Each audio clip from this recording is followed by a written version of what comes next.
Dès que mon mari m'a annoncé « J'ai un déplacement professionnel imprévu et je ne peux pas t'emmener chez le médecin », j'ai senti une dissonance sourde parcourir ma journée. Ces mots, prononcés sans la moindre once de remords, m'ont laissé perplexe quant au non-dit dissimulé derrière son excuse. Assise silencieusement dans notre cuisine, je me demandais si son départ précipité n'était pas le signe d'un conflit bien plus profond qu'un simple contretemps d'agenda. La lumière matinale inondait notre appartement haussmannien alors que je me préparais pour la journée, mais au lieu de m'apporter du réconfort, elle me glaçait le cœur. Chaque pas semblait lourd tandis que je serrais mon téléphone, guettant un message ou un appel susceptible d'éclairer ce changement inattendu. J'essayais de me concentrer sur mes propres préoccupations, même si mon esprit s'emballait en imaginant ce qui se tramait derrière des portes closes. En savourant mon café en silence, je me remémorais de petits moments étranges des dernières semaines. Des appels manqués et des SMS tardifs, que j'avais balayés d'un revers de main à l'époque, me revenaient en mémoire. Malgré le tumulte intérieur qui montait, j'essayais de conserver une apparence de calme, sans me douter que les révélations de la journée allaient bientôt venir briser le monde que j'avais patiemment construit. « Sarah, tu es toujours là ?» La réceptionniste de mon médecin, Megan, attendait au téléphone ma réponse. J'avais complètement décroché en tentant de reprogrammer mon rendez-vous. « Oui, désolé. Je peux le faire jeudi à 14 h, répondis-je en notant l'information dans mon agenda. Ma main tremblait légèrement, trahissant l'équilibre fragile que j'essayais tant de maintenir. Après avoir raccroché, je me dirigeais vers la fenêtre donnant sur une rue animée du quartier. En contrebas, les Parisiens se pressaient pour affronter la fraîcheur d'un avril encore capricieux. David et moi étions tombés amoureux de ce quartier lorsque nous avions emménagé ici il y a 5 ans. 5 ans à bâtir une vie commune, et voilà que quelque chose de fondamental semblait se dérober sous mes pieds. Mon téléphone vibra avec un SMS de David, j'ai appelé l'hôtel. Check-in prévu pour ce soir. La réunion commence tôt demain. Je t'aime. Je fixai ces 2 derniers mots. Ils paraissaient creux, comme s'ils étaient tapés machinalement plutôt que porteurs de sentiments. Depuis quand ces messages avaient-ils perdu toute chaleur ? Je ne pouvais situer l'instant précis où le doute s'était glissé dans notre mariage, mais, là, dans ma cuisine, il résonnait aussi clairement que le carrelage froid sous mes pieds nus. Le rendez-vous chez le médecin était pour mes migraines récurrentes. David avait promis, il y a quelques semaines, de prendre sa journée pour m'emmener, conscient de l'angoisse que m'inspirait ce diagnostic potentiel. Probablement juste du stress, avait-il lancé en haussant la main, les yeux rivés sur son ordinateur. Peut-être avait-il raison, mais le timing de ce déplacement d'affaires semblait trop parfait pour être fortuit. J'ouvris notre application de calendrier partagé. Aucune mention d'un déplacement professionnel n'était prévue pour aujourd'hui ni pour le reste de la semaine.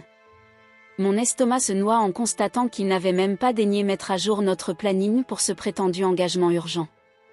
Notre chat, Gatsby, vint frotter ses pattes contre mes jambes, réclamant son rituel matinal. Je le caressai derrière les oreilles, trouvant un réconfort dans sa fidélité immuable. « Au moins, toi, tu ne changes jamais », murmurai-je.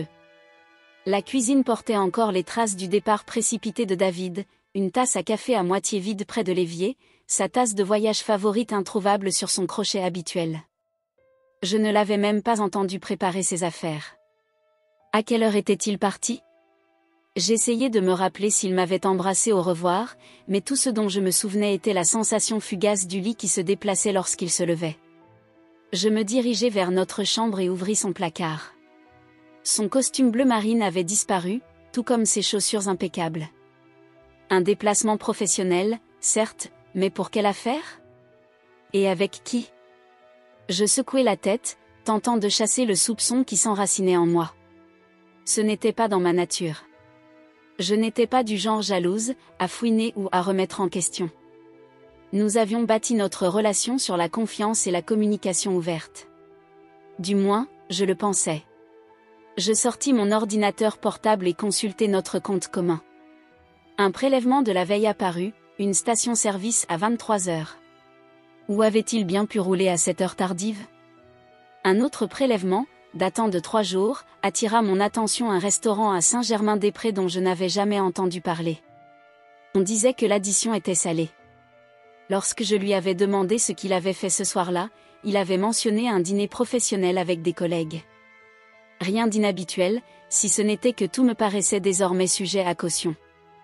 Mon téléphone sonna, me faisant sursauter. C'était ma sœur, Jenna. « Coucou, je voulais juste prendre de tes nouvelles. »« Tu es prête pour ton rendez-vous de demain ?» demanda-t-elle. J'hésitai, incapable d'exprimer mes doutes. « Ça va. Mais David ne peut pas m'emmener, il a ce déplacement de dernière minute. » Un silence se fit à l'autre bout du fil, trop long. « Ah bon? Et où ça? » Il n'a rien précisé, répondis-je, réalisant avec amertume combien ces mots sonnaient étranges. Juste que c'était urgent. Eh bien, si tu veux, je peux venir te chercher, proposa-t-elle d'un ton soigneusement neutre. Je suis libre cet après-midi. Merci, mais j'ai reprogrammé pour jeudi. Je suis sûre qu'il sera rentré d'ici là. Même en prononçant ces mots, je n'en étais pas si convaincue. Après avoir raccroché, je ressentis le poids de questions non posées. Je rouvris mon ordinateur pour vérifier le compte Instagram de David, un geste que je faisais rarement, tant il se faisait discret dans ses publications. Sa dernière photo datait de 2 semaines, lors d'un déjeuner d'affaires. Rien de suspect, du moins en apparence. J'étais sur le point de fermer l'application lorsque je remarquai qu'il suivait récemment plusieurs nouveaux comptes. L'un d'eux appartenait à une femme prénommée Mélissa, dont la photo de profil montrait un simple coucher de soleil, son compte étant privé. Je pris une douche, laissant l'eau chaude tenter d'emporter mes doutes. Sous le jet constant, je repassai en revue nos récentes interactions. David semblait distrait, travaillant tard, l'esprit ailleurs même quand nous étions ensemble. Je m'étais raccrochée à l'idée que c'était le stress au travail. Sa société d'investissement gérait une importante fusion de clients. Aujourd'hui, je n'en étais plus si sûre. Enveloppée dans ma serviette, je me regardais dans le miroir embué. Mes yeux paraissaient fatigués, inquiets. Depuis quand avais-je commencé à paraître aussi incertaine? J'envisageais de l'appeler, mais m'arrêtais net. Que pourrais-je lui dire? Je n'avais rien de concret, seulement un enchevêtrement d'incohérences qui s'accumulait inexorablement. Au lieu de cela, je m'habillai et décidai d'aller marcher. L'air printanier, vif et frais, pourrait peut-être clarifier mes idées. En fermant la porte d'entrée de notre appartement, Madame Dupont, la voisine du dessus, me salua depuis son balcon d'un geste enjoué. « Bonjour, Sarah. Pas de travail aujourd'hui » lança-t-elle gaiement. « Je travaille de chez moi » répondis-je en esquissant un sourire forcé. « Je prends juste un peu d'air. » Bien pensé, ma chère. Oh, et au fait David a retrouvé sa montre? Il la cherchait l'autre jour quand tu n'étais pas là. Je fronçai les sourcils. Quand ça? Samedi après-midi. Il disait qu'elle lui était indispensable pour un dîner spécial. Le samedi, j'avais rendu visite à ma mère dans le quartier latin. Il m'avait dit qu'il restait chez lui pour rattraper du travail. Encore un petit mensonge dans ce qui devenait un schéma inquiétant. Oui, il l'a retrouvé, mentis-je, ne voulant pas envenimer davantage la situation. En déambulant dans le quartier, chaque pas semblait résonner de questions sans réponse. Au retour à l'appartement, le matin s'était évanoui, tout comme la certitude que j'avais jadis bâtie d'une vie partagée. Plus tard dans la matinée, dans un rare moment de curiosité oisive, j'ouvris le compte Instagram de ma sœur. J'attendais d'y voir ses habituelles photos joyeuses, mais une publication attira mon attention d'une manière que rien d'autre ne parvenait à faire. Au milieu d'un décor pittoresque évoquant une destination lointaine, se trouvait l'image saisissante d'un bracelet étincelant si familier qu'il m'était impossible de l'ignorer, orné au poignet d'un homme dont la présence ne devrait pas être là. La légende disait « Profitez du voyage en excellente compagnie » et chaque mot semblait résonner dans le vide de mon cœur. Le sourire chaleureux de ma sœur sur la photo, sincère et désarmant, n'avait fait qu'amplifier la douleur de la trahison. C'était une confession muette, le signe évident que l'homme en qui j'avais eu confiance avait dévié de sa voie. Chaque pixel de cette image était un rappel douloureux que parfois la vérité se glisse par de minuscules fissures, me laissant avec le goût amer d'une réalité implacable. Il me fallut plusieurs instants pour digérer ce que je voyais. Jenna n'avait pas évoqué aucun déplacement lors de notre conversation téléphonique. Et pourtant, la voilà, sur une plage ensoleillée, les palmiers en arrière-plan, le bras enlacé autour d'un homme dont le visage se détournait de la caméra. Mais il n'était pas nécessaire que je voie son visage. Le bracelet argenté au maillon distinctif était inimitable, je l'avais offert à David pour notre 3e anniversaire. Mes mains se mirent à trembler si intensément que je dus poser le téléphone sur le plan de travail de la cuisine. Je fermai les yeux, comptai jusqu'à 10, puis le repris, espérant avoir commis une erreur. Mais l'image demeurait inchangée. L'horodatage indiquait que la photo avait été publiée il y a à peine une 30aine de minutes. Je fis défiler les commentaires. Quelques amis lançaient de génériques « ça a l'air génial » ou « amuse-toi bien ». Rien de la part de David, bien entendu. Pourquoi en laisser une trace numérique? Ma sœur et mon mari. Les 2 personnes en qui j'avais le plus confiance. Je me sentais soudain malade. La cuisine paraissait trop lumineuse, trop immaculée, trop banale pour le tumulte intérieur qui grondait en moi. Je m'effondrai sur le canapé, serrant un coussin contre ma poitrine comme pour me protéger de cette révélation. Depuis combien de temps cela durait-il? Comment avais-je pu ne rien voir? Jenna et David s'entendaient toujours à merveille trop bien, apparemment. Elle venait dîner chez nous au moins une fois par semaine. Était-ce là le début de tout cela? Juste sous mon nez, autour de notre table à manger? Je repensais à Noël chez mes parents à Neuilly. Y avait-il alors des signes précurseurs? La manière dont ils s'étaient portés volontaires pour aller chercher la sauce aux canneberges oubliées. La façon dont ils avaient disparu pendant près d'1 heure, prétextant une affluence anormale dans les magasins. Ma mère avait même commenté que Jenna paraissait différente ce jour-là, plus heureuse, en quelque sorte. Mon Dieu, murmurai-je dans le vide de la pièce. Je parcourus mes messages pour remonter la conversation avec Jenna. Avait-elle laissé échapper un indice? Ces SMS regorgeaient des habituelles confidences fraternelles, plaintes concernant son emploi à la galerie d'art, nouvelles de sa recherche d'appartement, demande des recettes de maman. Mais il y avait des vides. Des jours sans réponse, chose inhabituelle pour elle. Ces absences étaient-elles dues au temps passé avec David? Et David, ses messages, eux aussi, étaient là, anodins, évoquant le passage pour récupérer les courses ou ses longues soirées de travail. Tant de « je bosse tard ». Un message, rien que la semaine dernière, disait « Ne m'attends pas, je finalise un contrat avec le client Peterson ». Le fameux client Peterson. J'avais entendu cette excuse au moins une 12aine de fois ces derniers mois. Comme c'était pratique que les affaires de Monsieur Peterson empiètent si souvent sur nos soirées. Mon téléphone vibra de nouveau. Jenna. Coucou, j'espère que ta matinée se passe bien. Je voulais juste prendre de tes nouvelles. Prise de court, je n'arrivais pas à formuler de réponse. Que pourrais-je dire? J'ai vu ta photo de la plage, joli bracelet sur ton inconnu, me vint en tête, une remarque amère qui me fit éclater de rire malgré moi. Au lieu de cela, je fis une capture d'écran de sa publication et l'envoyai à David sans commentaire. Puis, j'éteignis mon téléphone, les laissant se débattre ensemble dans leur panique. Je me rendis ensuite dans notre chambre et fouillai dans les tiroirs de David, incertaine de ce que je cherchais exactement. Une preuve? Une confirmation? Ses vêtements étaient impeccablement pliés comme toujours. David avait toujours été méticuleux. Tout à sa place, y compris, semble-t-il, dans ce secret qu'il partageait avec ma sœur. Dans le tiroir à chaussettes, je découvris une petite clé dont je ne reconnaissais pas l'usage. Ni pour notre appartement ni pour l'une de nos voitures. Peut-être. Pour une chambre d'hôtel? Un nid d'amour, quelque part? Je la glissai dans ma poche, sans savoir si cela portait un sens, mais refusant de la laisser derrière moi. La photo encadrée sur notre coiffeuse attira mon regard. David et moi, le jour de notre mariage, riant en nous nourrissant de morceaux de gâteau. Jenna, en arrière-plan, resplendissante dans sa robe de demoiselle d'honneur, nous regardait avec ce que j'avais toujours cru être de l'affection sincère pour sa sœur. Maintenant, je me demandais si cela cachait autre chose. De la jalousie? Du désir? Avait-elle toujours voulu autre chose que moi? Je pris le cadre et le lança contre le mur, éprouvant une satisfaction brutale tandis que le verre se brisait en éclats. La violence de cet acte me surprit, je n'avais jamais été adepte des gestes dramatiques. Mais rien dans cette journée n'avait l'air normal.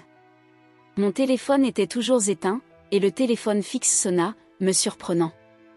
Nous ne l'utilisions presque qu'en cas d'urgence. Je laissai le message vocal se faire. La voix de David résonna dans la pièce.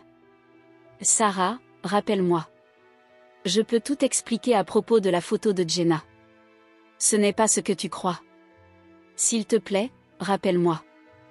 Ce n'est pas ce que je crois. » La phrase usée par le temps. Quoi d'autre pouvait-il y avoir?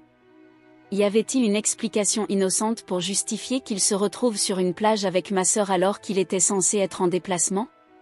Le téléphone fixe sonna de nouveau. Cette fois, c'était Jenna. « Sarah, décroche, s'il te plaît. Je sais que tu as vu ma photo.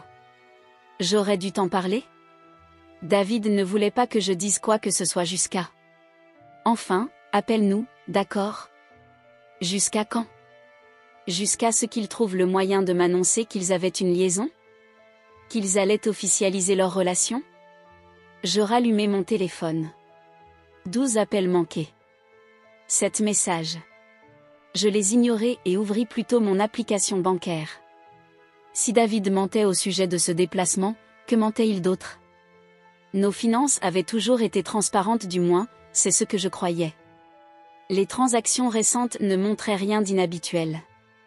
Pourtant, en examinant nos relevés de cartes de crédit des derniers mois, un schéma se dessinait, des prélèvements dans des restaurants inconnus, un hôtel à Neuilly alors que j'étais en visite chez ma mère, soi-disant seule. Jenna y était-elle aussi présente? Avions-nous, tous les trois, été réunis dans la même ville, moi livrant des restes à ma mère pendant qu'eux se régalaient dans le luxe? La sonnette retentit. Je restai figée. Je n'étais pas prête à les affronter. Par le Judas, j'aperçus mon amie Mia, l'inquiétude marquée sur le visage. J'ouvris la porte. « Jenna m'a appelée, dit-elle sans préambule. Elle est inquiète pour toi. » « Vraiment, répondis-je, d'un ton plat. Comme c'est aimable de sa part d'envoyer ses amis te vérifier pendant qu'elle passe son temps à coucher avec mon mari. » Les yeux de Mia s'écarquillèrent. « Quoi? Non, Sarah, ce n'est pas. J'ai vu la photo Instagram, Mia. Ne m'insulte pas en mentant. » Elle entra, refermant la porte derrière elle. « Tu dois leur parler. Ce n'est pas ce que tu crois. Tout le monde le dit. » Alors, qu'en est-il exactement? Mia soupira et m'entraîna vers le canapé.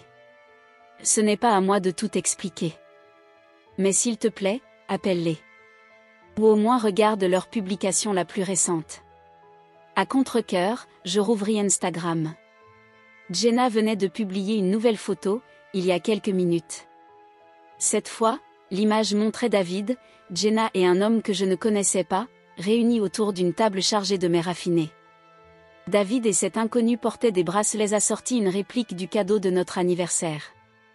La légende disait, « Sarah, appelle-nous. James et David ont quelque chose d'important à te dire. » James. Ce prénom ne m'évoquait rien. Pourtant, le regard anxieux et suppliant de Jenna me fit hésiter. Peut-être y avait-il une autre explication, mais quoi expliquerait autant de secrets et de mensonges? « C'est qui, James ?» demandai-je à Mia. « Appelle ta sœur, répondit-elle doucement. « S'il te plaît. » Les doigts tremblants, je composai le numéro de Jenna, me préparant à affronter la vérité, quelle qu'elle soit. Le lendemain, comme si l'univers voulait compléter le tableau de la tromperie de mon mari, je reçus une notification sur mon application bancaire.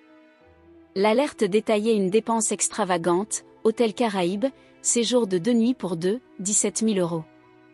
Mon cœur battait la chamade tandis que je tentais de concilier cette somme absurde avec la réalité de notre vie financière et les prétendus frais professionnels.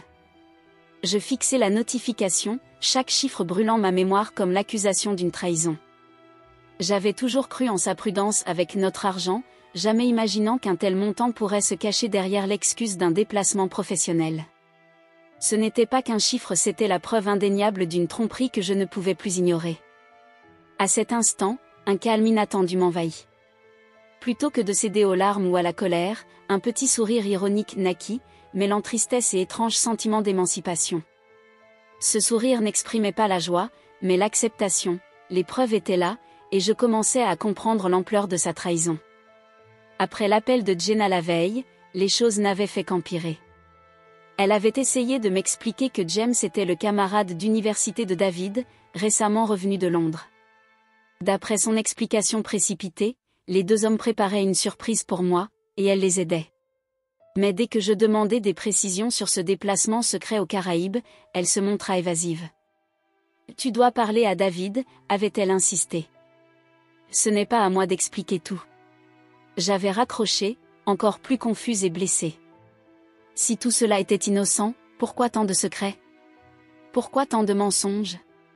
Et surtout, pourquoi ai-je l'impression d'être complètement mise à l'écart? Regardant la notification de 17 000 € sur mon téléphone, une clarté étrange perça mes doutes. 17 000 € pour 2 nuits. Cette somme dépassait l'entendement, même pour les séjours les plus luxueux. Ce n'était pas un simple week-end de détente, c'était quelque chose de bien plus lourd de sens. Je fis une capture d'écran de la dépense et l'envoyai à David avec un simple message, « Explique ». Sa réponse ne tarda pas, « Ce n'est pas ce que tu crois. Je rentre ce soir. Tout s'expliquera. » Encore une fois, la déviation. J'étais lasse de ces tergiversations. Je me préparai une tasse de thé et m'assis près de la fenêtre, observant la pluie qui glissait sur le verre. Le temps reflétait mon humeur gris, incertain, sans issue claire en vue. Dehors, Paris continuait son cours, indifférente à la tempête personnelle qui s'emparait de moi. Les passants se pressaient sous leur parapluie, menant leur vie quotidienne pendant que la mienne se délissait peu à peu. Mon téléphone sonna cette fois, c'était ma mère. « Sarah, chérie, ça va ? Jenna m'a dit qu'il y avait eu un malentendu, dit-elle d'une voix inquiète. Je ris d'un rire amer. C'est ce qu'elle appelle un malentendu ? Elle avait l'air vraiment bouleversée. Quelque chose à propos de toi qui penserait qu'elle et David, impliqués ? Ma fille, tu sais que ta sœur ne te ferait jamais ça. Vraiment ? Parce qu'à cet instant, j'ai l'impression de ne plus rien comprendre. Ma mère soupira. Tu as parlé à David ? Il rentre ce soir, répondis-je, essayant de dissimuler mon scepticisme. Maman, savais-tu qu'il était aux Caraïbes ? Un silence s'installa, trop long. Je savais qu'il avait un déplacement prévu, oui. Et tu n'as rien pensé à me prévenir ? Ta propre fille ? Il nous avait demandé de ne rien dire. Il disait que c'était important. Important pour qui d'autre ? Un autre silence. Pour ton père, Jenna, et quelques amis proches, finit-elle par dire. La trahison se faisait de plus en plus douloureuse. Donc tout le monde était au courant, sauf moi ? Quelle cruauté ! Sarah, s'il te plaît, parle à David quand il sera rentré. Je te promets que tout s'expliquera. Après avoir raccroché, je me sentis isolée. Toute ma famille semblait complice d'un secret dont j'étais exclue. La seule preuve tangible était ce prélèvement, un fait concret dans un océan de demi-vérités. Je lançai une recherche sur Internet pour trouver des hôtels aux Caraïbes affichant des tarifs aussi faramineux. Peu en étaient capables, destinés surtout aux célébrités et aux ultra-riches, bien loin du train de vie habituel de David. Nous vivions confortablement grâce à son salaire de banquier d'affaires et à mes revenus de graphiste, mais nous n'étions pas du genre à gaspiller pour des vacances de luxe. Un établissement attira mon attention, l'Hibiscus Royal, à Sainte-Lucie. Les photos montraient des villas privées sur pilotis au-dessus d'une eau d'un bleu cristallin, chacune avec sa piscine à débordement et un service de majordome. Le site vantait ce lieu comme « l'escapade romantique par excellence » et « un paradis pour les amoureux ». Mon estomac se noua. Est-ce là que David avait emmené ma sœur ? Alors que je restais à la maison, à m'inquiéter pour mes rendez-vous médicaux et mes migraines ? Avant que je ne puisse me convaincre d'arrêter d'y penser, j'appelai l'hôtel. Hôtel l'Hibiscus Royal, bonjour, en quoi puis-je vous aider ? La voix de la réceptionniste, teintée d'un léger accent antillais, me parut douce et chaleureuse. Oui, je souhaite confirmer une réservation, improvisai-je. Au nom de David Martin. Un instant, s'il vous plaît. Je retins mon souffle, craignant qu'on ne me dise qu'aucune réservation n'était prévue. Ah oui, monsieur Martin. La villa Orchidée pour 2 nuits, Check-in prévu demain, annonce ATL. Demain? Pourtant, David avait affirmé rentrer ce soir. C'est exact, parvins-je à dire. Je voulais juste confirmer les arrangements particuliers dont nous avions parlé. Bien sûr. Le dîner privé sur la plage est programmé pour demain soir, et le photographe sera présent comme convenu. Le chef a préparé le menu sélectionné, et le musicien interprétera la chanson que vous aviez indiquée. Un dîner sur la plage? Un photographe? Cela sonnait moins comme une liaison que comme. Et la bague est bien sécurisée dans notre coffre-fort, comme demandé. Nous vous la remettrons pendant le dessert, exactement comme vous l'aviez arrangé. Je faillis laisser tomber le téléphone. Une bague? Quelle bague? Merci, soufflai-je avant de raccrocher.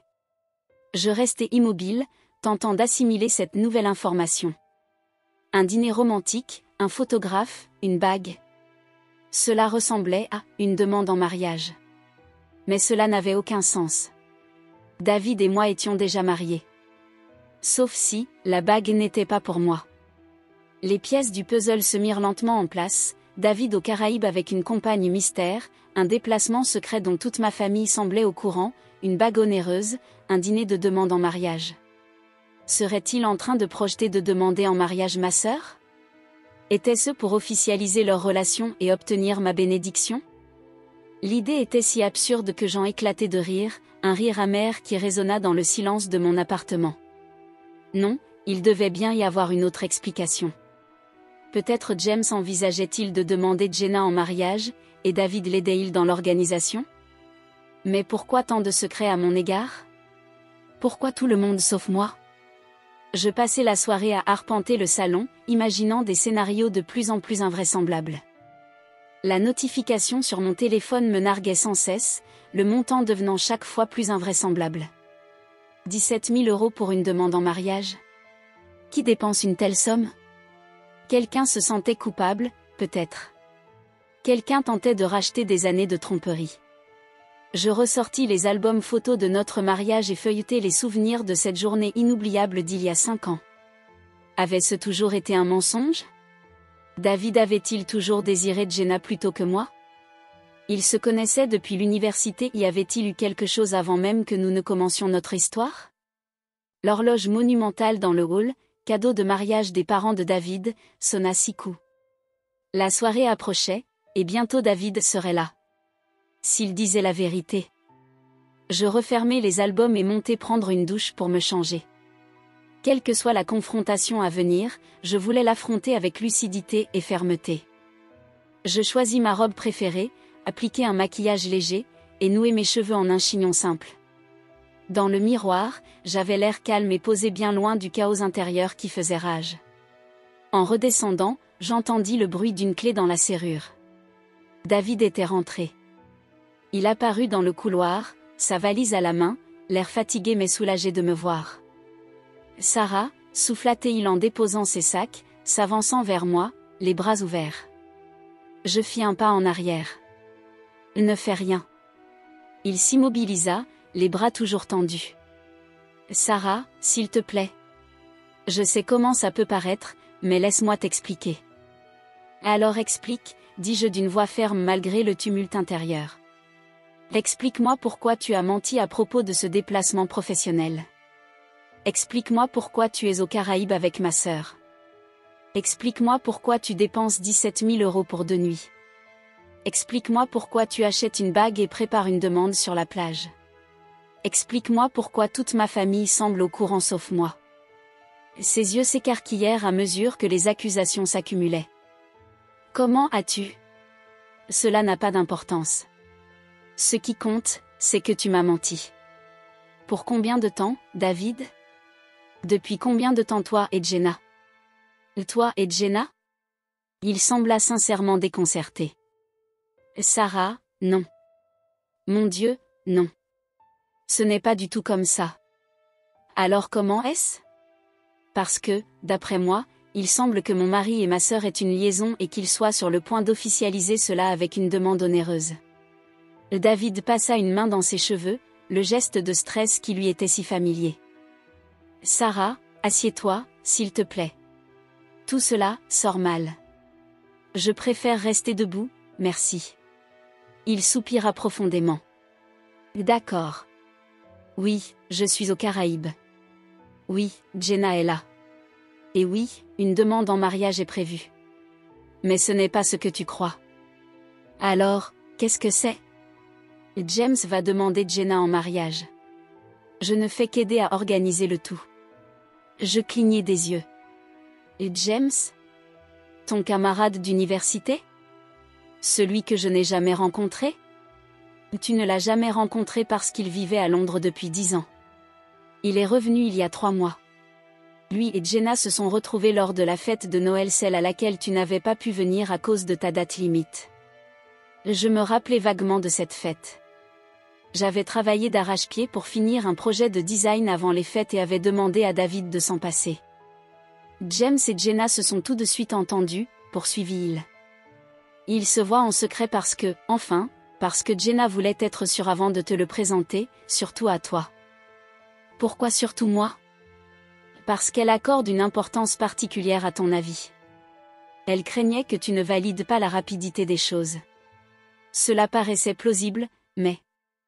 Alors pourquoi ce secret à mon égard?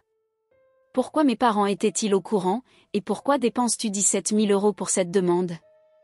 Les jours qui suivirent furent un tourbillon d'insomnie et de réflexions lourdes. Je me réfugiais dans un univers intérieur où j'analysais chaque souvenir partagé, chaque moment de tendresse jadis chéri.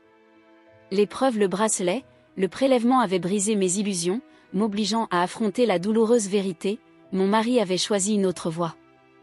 Je repassais en revue ces instants où j'avais senti que quelque chose clochait, un regard fuyant, un mot hésitant, un appel différé. Chaque souvenir portait désormais le poids d'une trahison, comme si je revivais chaque blessure avec une clarté à la fois douloureuse et libératrice. La réalisation se fit lentement, tel un orage s'annonçant à l'horizon, jusqu'à éclater en moi dans un torrent d'émotions. Pourtant, au cœur de cette douleur, une force insoupçonnée se faisait sentir. Dans ce moment de perte profonde, j'entrevoyais la possibilité de retrouver ma propre identité. La trahison, aussi crue fût-elle, avait éveillé en moi une détermination à rechercher la vérité, en fin de compte, à redécouvrir ma valeur personnelle. Je comprenais désormais que la fin d'un mariage n'était pas qu'une perte, c'était aussi un commencement. L'explication de David ce soir-là était loin d'être satisfaisante.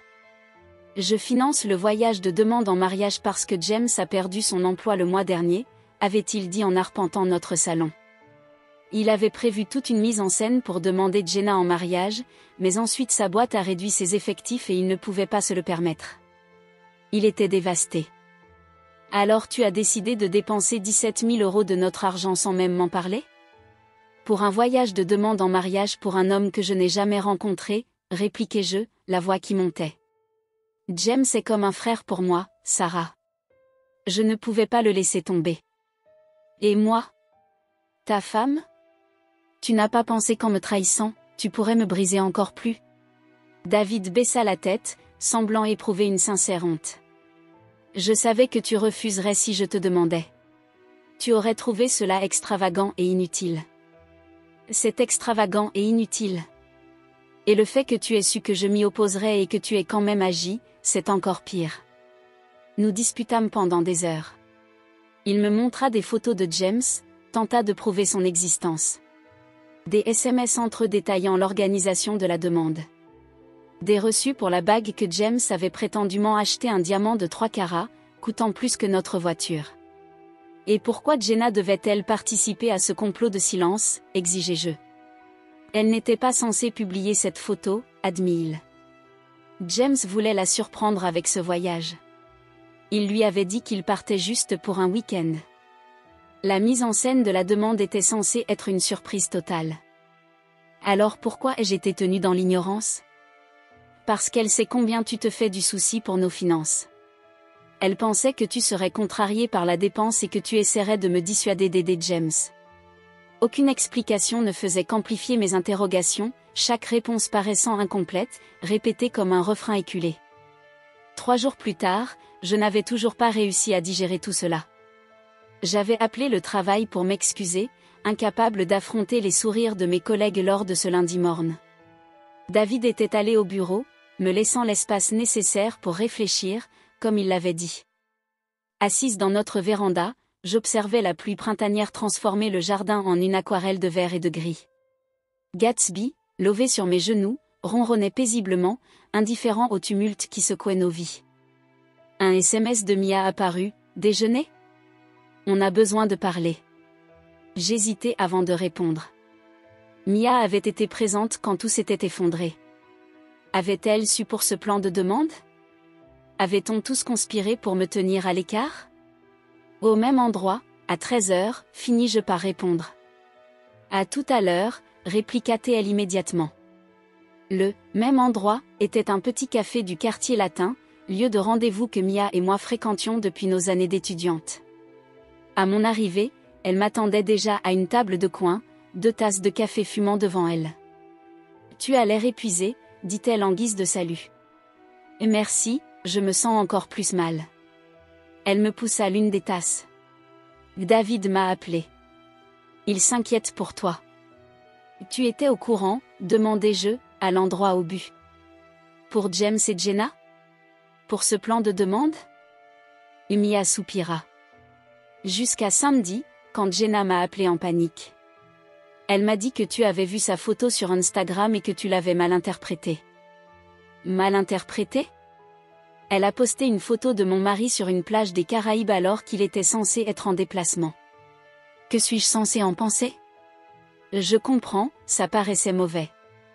Mais Sarah, penses-tu vraiment que David te tromperait avec ta sœur ? Que l'un d'eux pourrait te faire ça ? Exprimé ainsi, cela sonnait absurde. Mais l'alternative qu'ils aient conspiré pour me tenir dans l'ignorance d'une dépense faramineuse et d'un événement majeur concernant ma sœur était tout aussi invraisemblable. Je ne sais plus quoi penser, dis-je. Même si David dit la vérité au sujet de James et de la demande, il m'a menti. Il a dépensé une fortune sans me consulter. Il a impliqué toute ma famille dans ce secret. Mia me serra la main. Je ne défends pas ce qu'il a fait. C'était mal. Mais les gens font des erreurs, surtout lorsqu'ils veulent aider quelqu'un qu'ils aiment. Ce n'était pas une erreur. C'était une tromperie délibérée. Plusieurs tromperies, en fait. As-tu parlé sérieusement avec Jenna ? Vraiment parler, pas seulement lancer des accusations ? Je secouai la tête. Je ne suis pas prête. Elle est anéantie, tu sais. Elle pense avoir tout gâché sa relation avec toi, la surprise pour la demande de James, tout. Elle aurait dû y réfléchir avant de publier cette photo. Elle n'y pensait pas, elle était juste excitée. Amoureuse. Je bus mon café, laissant la chaleur amère se diffuser en moi. L'as-tu rencontré ? James ? Juste brièvement, à Noël. Il semblait gentil. Complètement épris de Jenna. Et tu n'as jamais pensé me dire que ma sœur fréquentait quelqu'un de nouveau ? Quelqu'un d'assez important pour être présent à notre fête de Noël ? Mia parut mal à l'aise. Elle m'a demandé de ne pas t'en parler. Elle voulait te le dire quand le moment serait venu. Quand cela aurait-il été ? Après la demande secrète ? Après les fiançailles en secret ? Peut-être aurais-je même reçu une invitation à ce mariage caché ? Sarah, tu es injuste. Jenna comptait te le dire. Elle voulait juste être sûre. Sûre de quoi ? Qu'il était réel. Qu'il était le bon. Je ris amèrement. Et dépenser 17 000 € de l'argent de mon mari pour un voyage de demande, ce n'était pas un indice que tout était sérieux ? C'était le choix de David. Jenna n'en a pas demandé.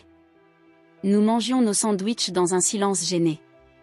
Autour de nous, le café grouillait de monde étudiant, professionnels, touristes, des gens ordinaires avec des soucis ordinaires. Et moi, je les enviais. « Qu'est-ce que tu vas faire ?» demanda finalement Mia. « Je ne sais pas, vas-tu lui pardonner ?»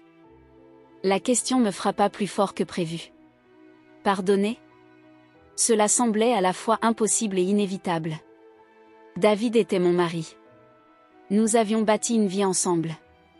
Un écart monumental ne pouvait effacer 5 ans de mariage, d'amour.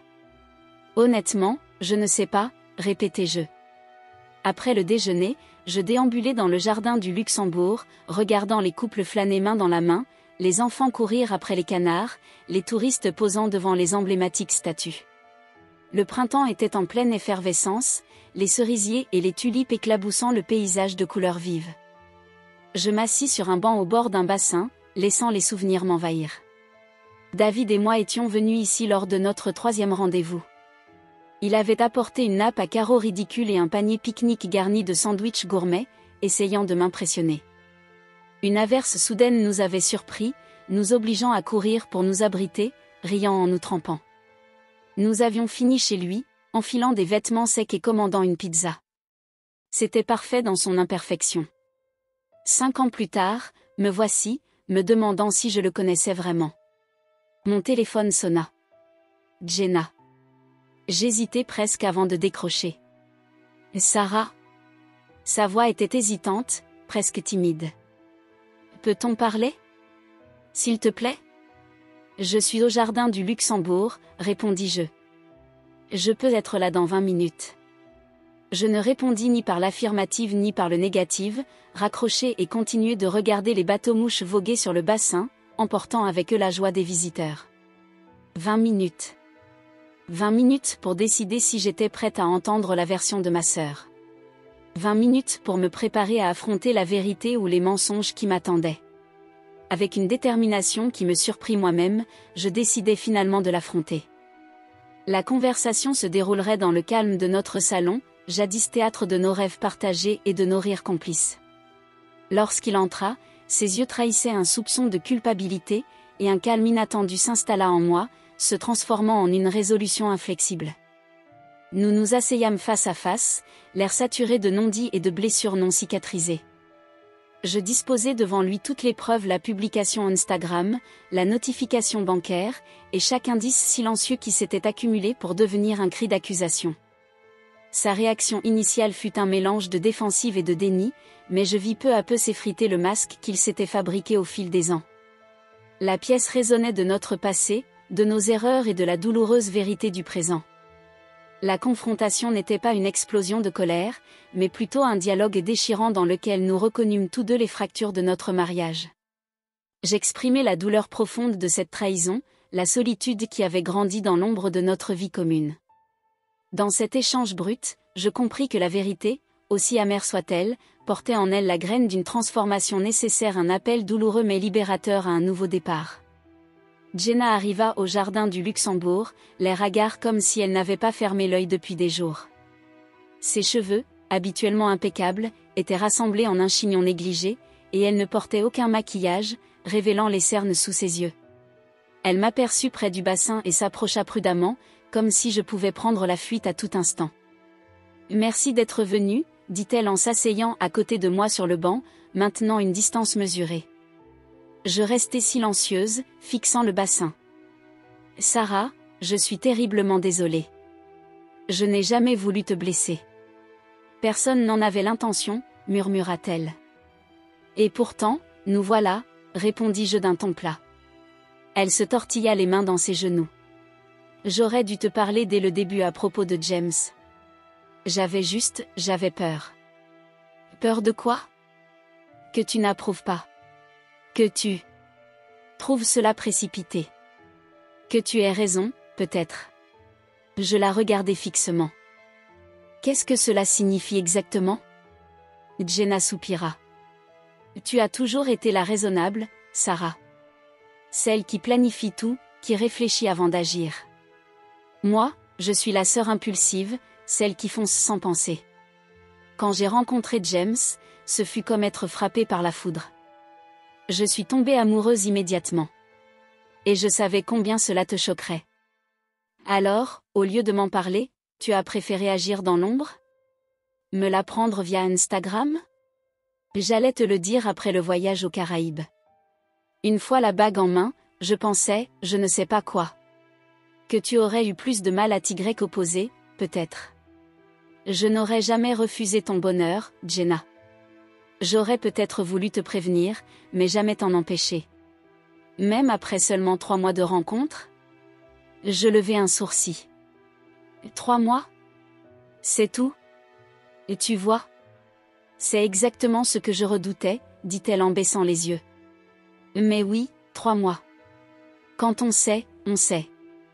Et David? Pourquoi était-il impliqué dans tout cela?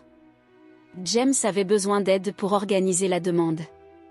Ils sont amis depuis toujours, et David me connaît assez pour savoir ce qui me plairait.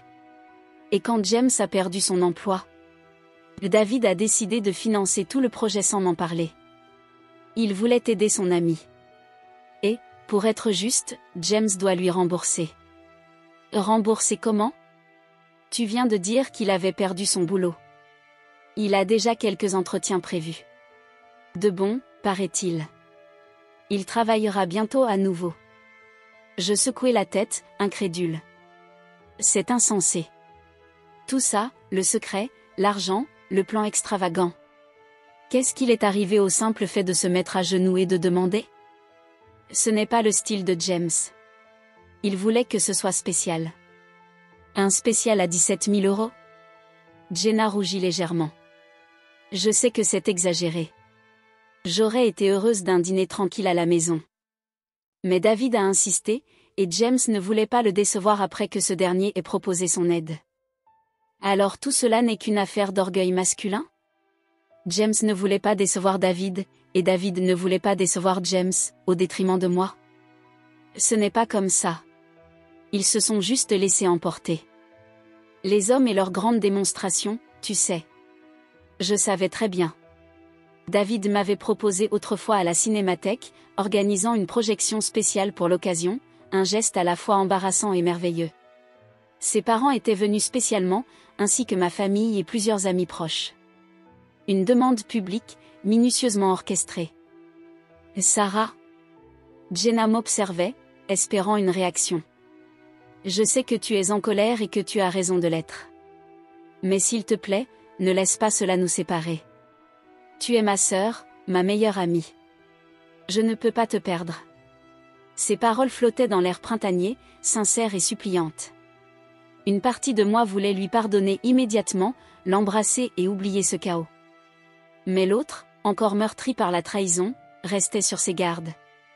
J'ai besoin de temps, dis-je finalement. Ce n'est pas seulement une question de vous deux ou d'argent. Il s'agit de confiance. David m'a menti. À répétition. Sur quelque chose d'important. Et tu l'as aidé. Je sais, murmura-t-elle. Et je suis tellement désolée. Nous restâmes en silence, regardant une canne mener ses petits à travers le bassin, une image de perfection et d'ordre dans ce chaos familial. Accepteras-tu sa demande, demandai-je enfin. Quand James te demandera en mariage? Un mince sourire apparut sur son visage. Oui. S'il le souhaite encore après tout ce tumulte. Ce serait insensé de refuser, répondis-je. Elle me regarda, surprise. Vraiment? Et Jenna, malgré tout, si tu l'aimes et qu'il t'aime, alors oui. Vraiment. Les larmes montèrent à ses yeux. Merci. Cela signifie beaucoup. Puis elle hésita et demanda, et David? Le pardonneras-tu? Voilà la question que je me posais depuis le premier SMS, depuis le premier soupçon. Je ne sais pas encore, avouai-je. Nous devons parler. Vraiment parler. Lorsque je rentrais ce soir-là, j'avais pris ma décision. La conversation avec David était inévitable. Elle devait avoir lieu ce soir, et elle devait être honnête douloureusement, brutalement honnête. Il était dans la cuisine, coupant des légumes pour le dîner. Une scène domestique, en contradiction totale avec le tumulte des jours précédents. « Salut », dit-il en levant les yeux, l'espoir prudent brillant dans son regard. « Tu es rentré. »« Il faut qu'on parle », répondis-je en déposant mon sac sur le comptoir. Il déposa son couteau. « Je sais. »« Pas ici. »« Dans le salon. » Il me suivit, essuyant ses mains sur un torchon. Nous nous assîmes aux extrémités opposées du canapé, la distance entre nous autant physique qu'émotionnelle. J'ai parlé à Jenna aujourd'hui, commençai-je. Elle a confirmé ton histoire sur James. Un soupir de soulagement traversa son visage. Tu me crois donc maintenant? Je crois que tu n'as pas eu une liaison avec ma sœur. Ça, oui. Mais je ne comprends pas pourquoi tu as jugé bon de me mentir sur tout cela. Sur quoi que ce soit. Il soupira profondément. Je t'ai dit que je savais que tu t'opposerais à une dépense pareille? Assez. Le mot sortit avec une force que je ne m'étais pas imaginée. Ce n'est pas une raison.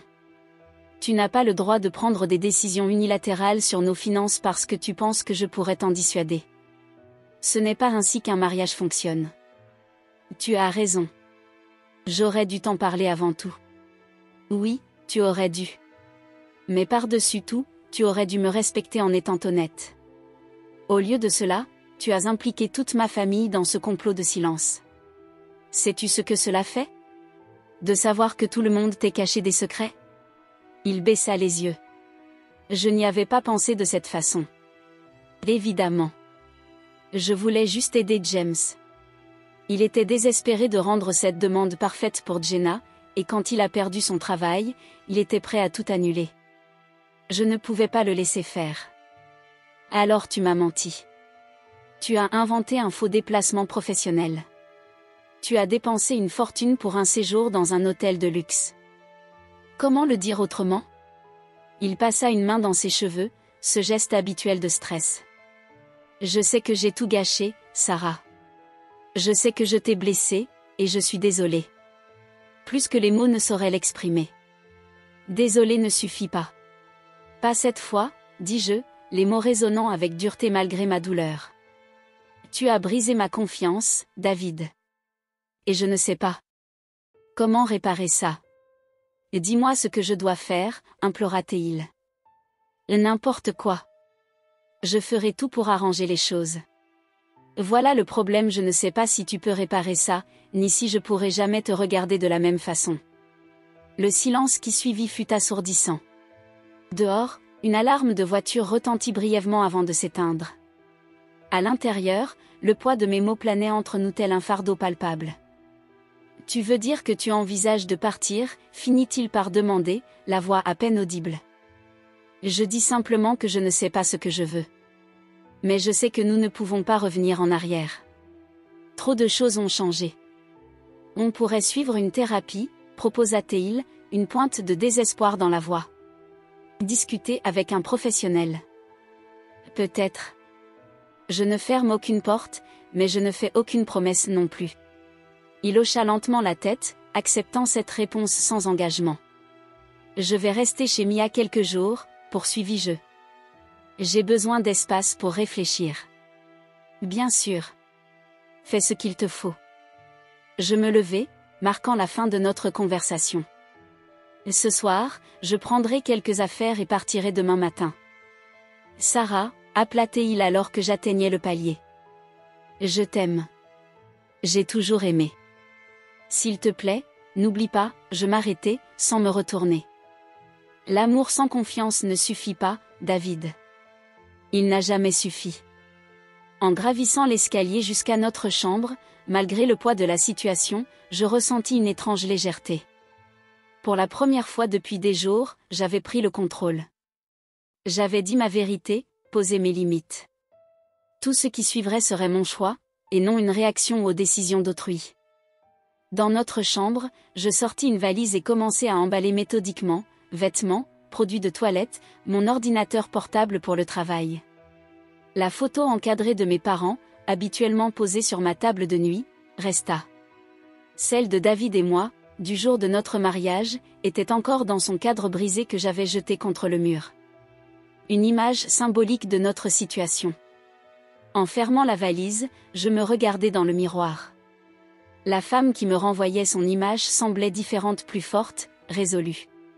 La confrontation avait changé quelque chose en moi, éveillant une détermination dont j'ignorais l'existence. Quoi qu'il arrive, j'irai de l'avant à ma manière. Dans les jours qui suivirent la confrontation, je me trouvais à la croisée des chemins entre désespoir et espoir.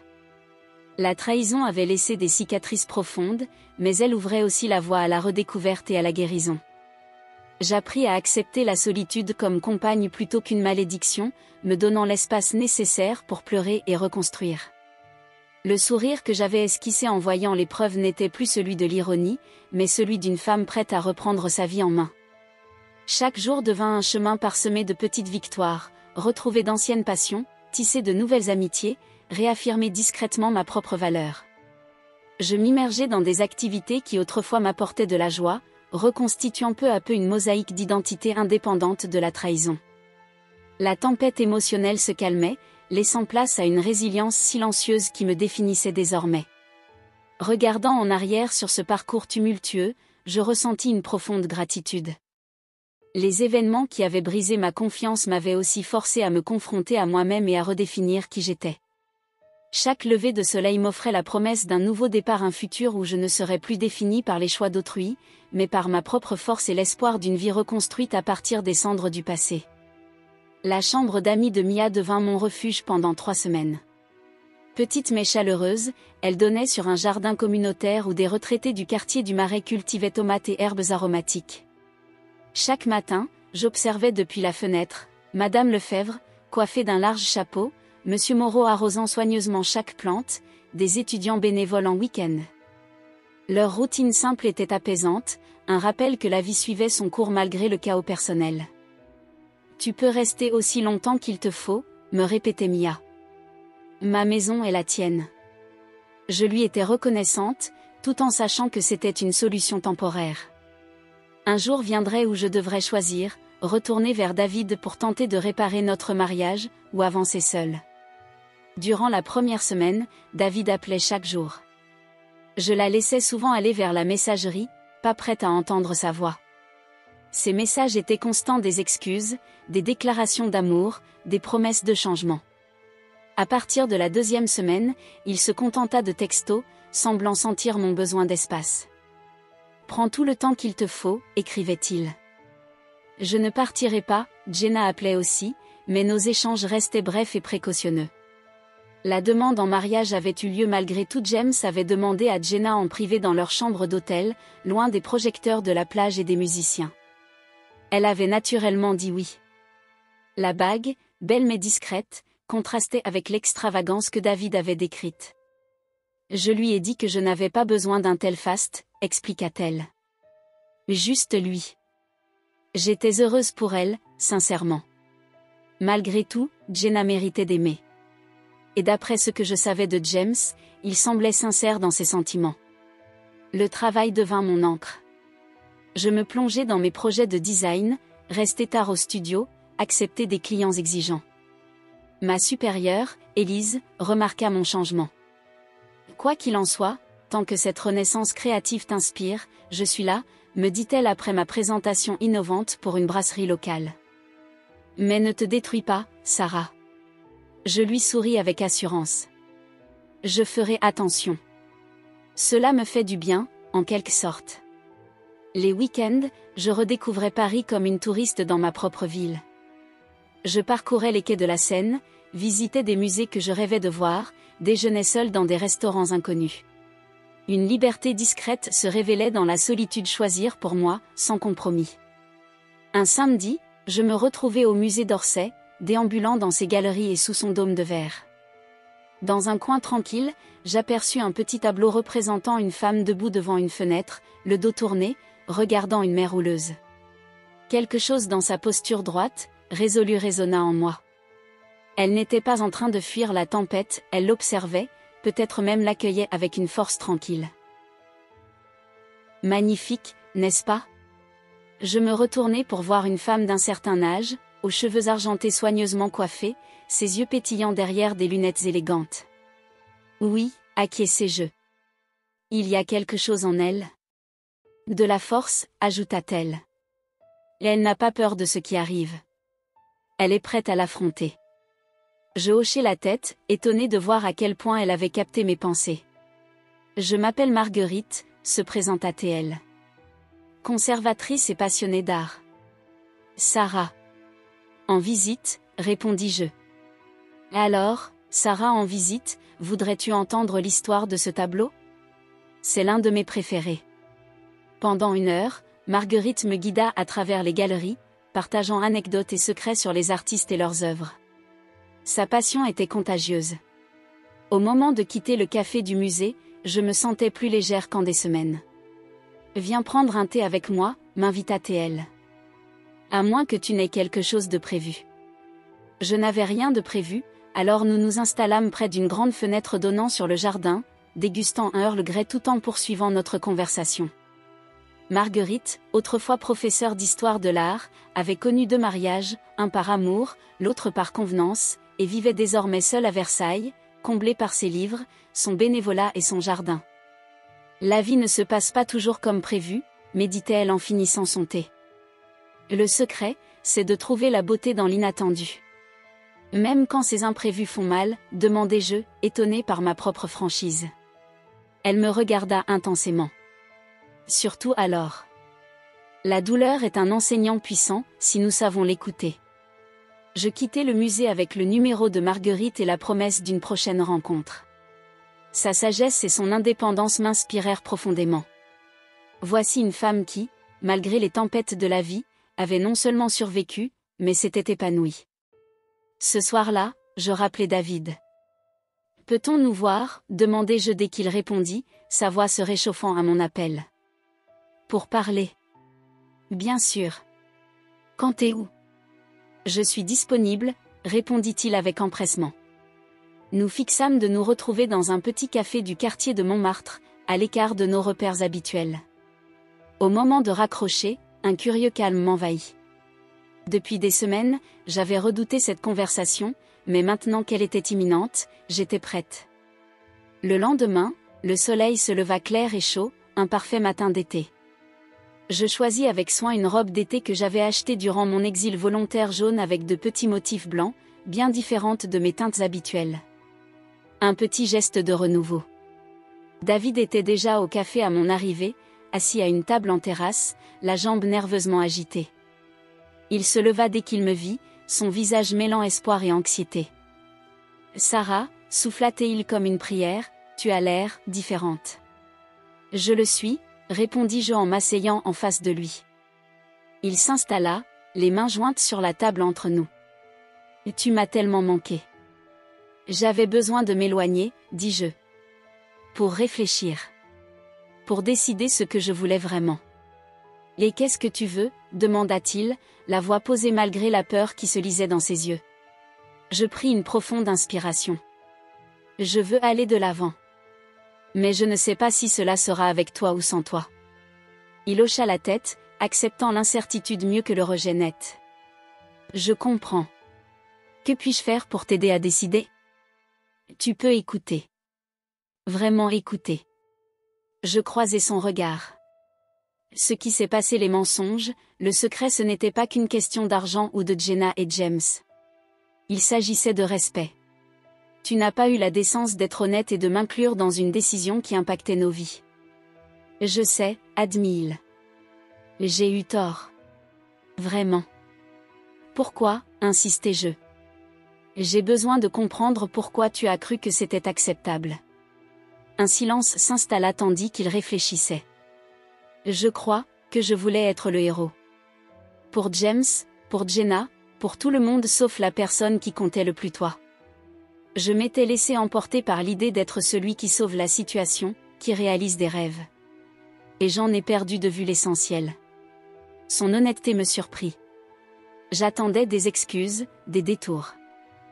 Tu sais, poursuivit-il, j'ai toujours admiré ta rationalité, ton sang-froid. Mais parfois, j'ai eu l'impression de ne pas être assez excitant pour toi, comme s'il me fallait ces grands gestes pour maintenir ton intérêt. Ce qui est absurde, je le sais. C'est absurde, acquiesçai-je. Je t'ai épousé pour ce que tu es, David, pas pour des démonstrations grandioses ou des surprises théâtrales. Je le sais maintenant. Ces semaines sans toi m'ont permis de réfléchir à qui je suis, à ce que nous sommes, et à ce que je souhaite pour notre avenir. Et à quoi ressemble cet avenir ? Honnête, dit-il immédiatement.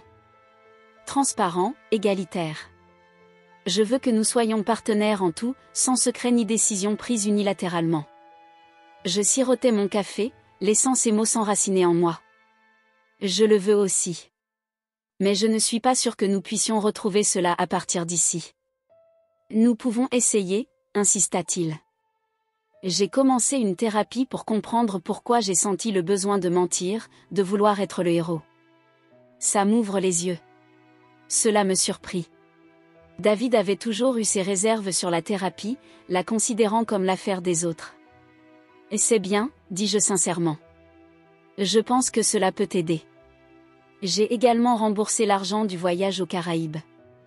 Tout. James a voulu refuser, mais j'ai insisté. Ce n'était jamais sa responsabilité. Je hochai la tête, appréciant le geste. Et comment vont les choses avec eux? James et Jenna? Très bien. Vraiment bien. Ils parlent d'un petit mariage en automne. Juste en famille et avec des amis proches. Je suis contente, dis-je, sincèrement malgré tout. La vie continuait pour eux, et elle devait continuer pour moi. Nous parlâmes pendant des heures, bien après que notre café soit devenu tiède. Du passé ce qui avait mal tourné, les fissures qui s'étaient formées. Du présent ma vie temporaire chez Mia, ces soirées solitaires dans notre maison vide. Du futur incertain, encore à écrire, mêlé de dangers et de possibilités. Lorsque nous nous séparâmes, le soleil déclinait, projetant de longues ombres sur la terrasse du café. Nous n'avions pas trouvé de solution définitive, mais quelque chose avait changé entre nous. Une porte jadis fermée était désormais entr'ouverte, laissant filtrer un mince filet de lumière dans l'obscurité. Puis-je t'appeler demain? Demanda-t-il en se levant. Oui, répondis-je. J'aimerais bien. Il hésita, puis se pencha pour m'embrasser la joue. Le parfum familier de son aftershave fit jaillir en moi une cascade de souvenirs heureux, avant la trahison. Pendant un bref instant, je me permis de me rappeler ce que nous avions été, ce que nous pourrions redevenir avec du temps, du travail et de l'honnêteté. En rentrant chez Mia, je sentis le poids des semaines récentes s'alléger peu à peu. Ce ne serait jamais facile, trop de choses restaient à démêler, à reconstruire, mais suffisamment pour que je puisse respirer à nouveau, envisager l'avenir avec un espoir timide. Ce soir-là, j'ouvris mon ordinateur et commençai à taper. Pas pour le travail, mais pour moi un journal intime, peut-être, ou le début d'un mémoire. Les mots affluaient, sincères et crus, capturant la tourmente et la transformation de ces dernières semaines. Au bout du compte, écrivis-je, il ne s'agissait pas tant de la trahison que de ce qu'elle révélait, les failles de notre mariage et la force que je ne soupçonnais pas en moi. Quoi qu'il arrive, je suis transformée. Et dans ce changement, j'ai trouvé une forme de liberté. Je fermai l'ordinateur et esquissai un sourire véritable, loin du sourire ironique que j'avais affiché en découvrant les tromperies de David. C'était le sourire d'une femme qui accueillait l'aube d'un nouveau départ, d'un renouveau. Quoi qu'il advienne.